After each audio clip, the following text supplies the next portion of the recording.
All right, we have for you reports that are coming in. We'll bring you the source in just a second, but we are learning right now. It has been confirmed that Hamas, one particular outfit of the Hamas group, brought ISIS flags in their attack. This is something that is being reported by a number of different Israeli media outlets too. I'll wait for a reporter to join us to bring us more source-based information on this. The IDF putting this out right now as we're sharing with you on the screen behind me. Israeli Defense Forces saying that Hamas brought ISIS flags to an attack that they carried out.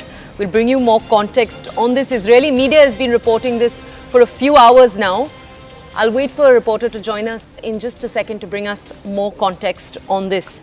The Times of Israel had carried this exact piece of news a few hours ago. In their report of this, they'd said that a Telegram channel first spotted footage from a kibbutz in which a massacre took place on Saturday morning.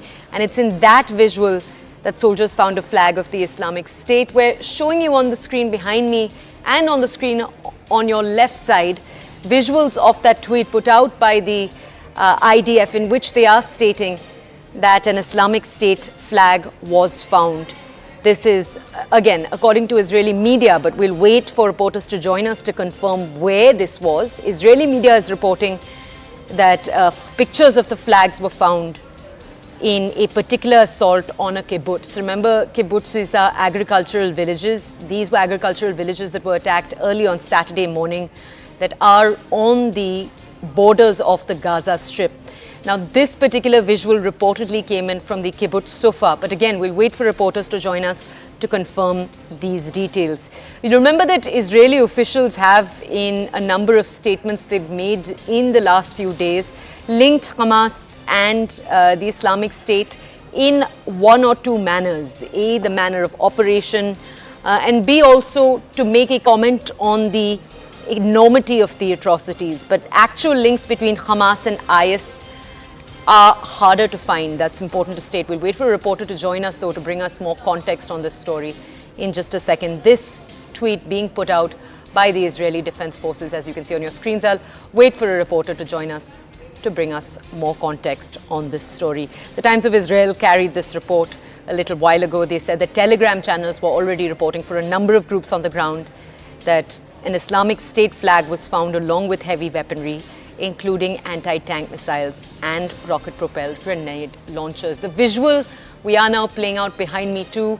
The statement put out by the Israeli Defense Forces, it's accompanied, as you can see, by a visual below it, and in that visual, the items that I was talking about. So heavy weaponry, as you can see on the bottom, an anti-tank missile, rocket-propelled grenade launchers. You can see all of this in the visuals, and this flag that we're talking about. Now, we'll have a reporter join us in just a second. Remember, this is a link, as we've told you, that Israeli officials have been making over the last few days at multiple points. Though that comparison, it's important to point out again, has mainly been seen as an attempt to explain the enormity of the atrocities that have played out over the last few days. Actual links between Hamas, which is an outfit based out of the Gaza Strip, and the Islamic State are harder to find. Now, the visual behind me, as you can see, this is the flag that we are talking about right now, right in the forefront of the screen. And that is the set of weaponry that we're talking about. Now, again, the location from this image is not something we can confirm right now. We will have a reporter join us. This is a statement put out by the Israeli Defense Forces, but where this visual is from, Israeli media, so the Israel Times, for example, is reporting that these visuals are from a kibbutz that was attacked. A kibbutz, remember, is one of the agricultural communities that are on the border of the Gaza Strip. Let's go over to my colleague Anand Narsimhan, who has more details with us about what the IDF is saying. Anand, over to you. Well, this throws a whole new dimension to the entire issue altogether. If ISIS flags have been brought there, and if this is what the IDF is confirming, then that means that there is a thought continuum which is totally fundamentalist and embedded in hate, and that anybody who is of any other faith needs to be dispensed away with. And that's the kind of hate that's been seen on display, where the Israel authorities, their own Prime Minister and the IDF has claimed that innocents have been butchered. This was a war supposed to be a fight amongst equals, but in this case, young babies, women have been torched, they've been slaughtered, and there are gory visuals which will haunt people and haunt humanity for a long time, of the kind of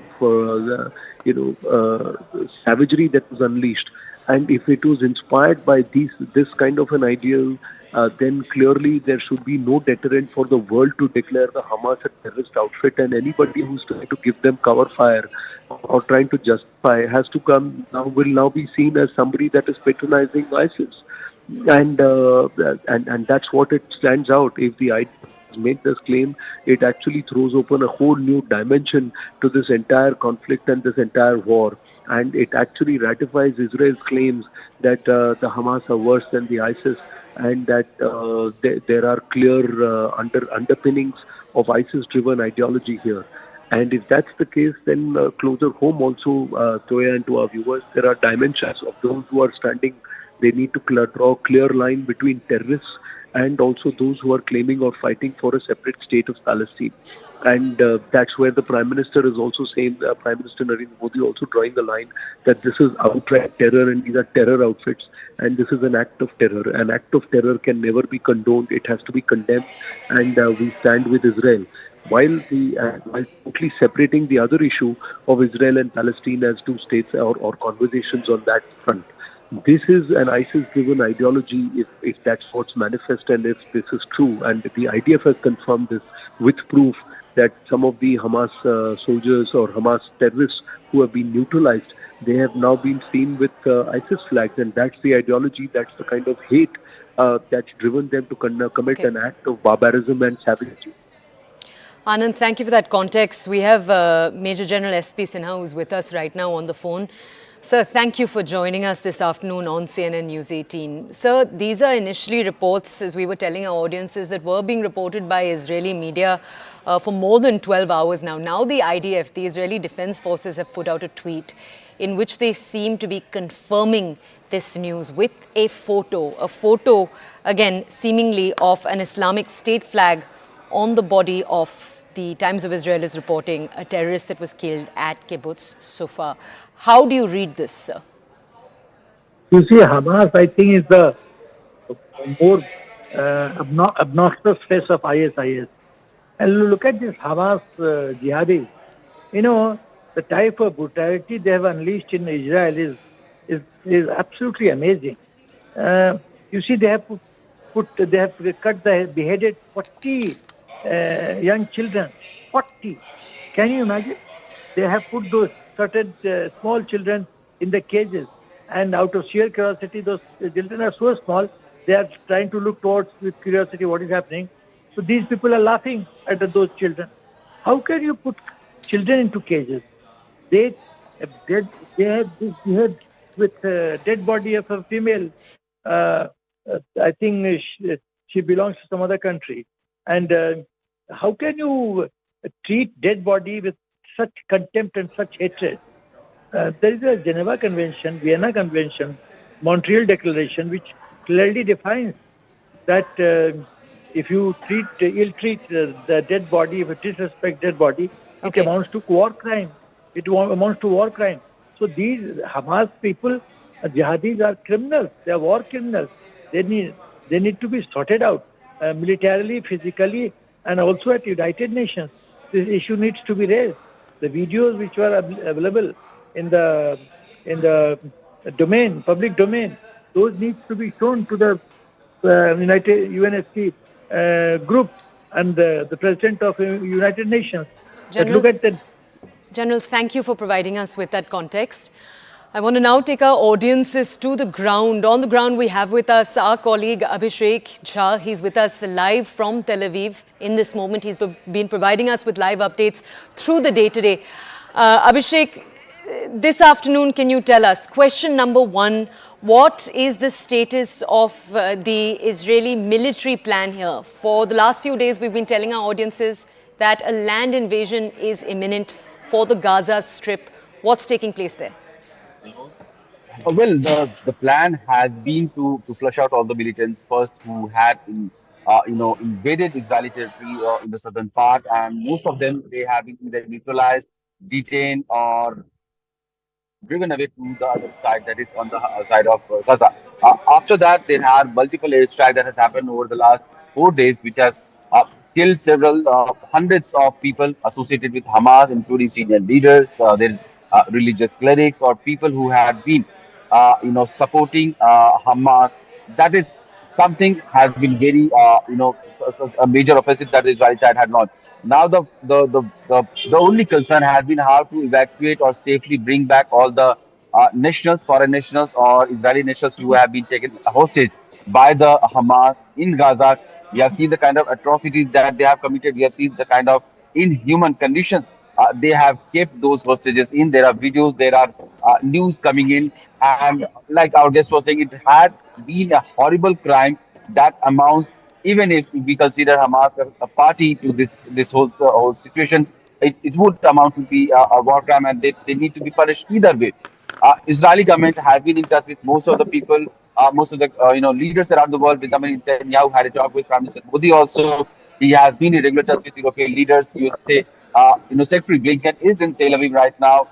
UK Foreign Minister James Cleverly was in Tel Aviv yesterday. So the international support is also kind of getting, shoring up for Israeli for any military intervention that it would want to have in order to, destruct and totally demolish the network and the ground operation units of Hamas in Gaza.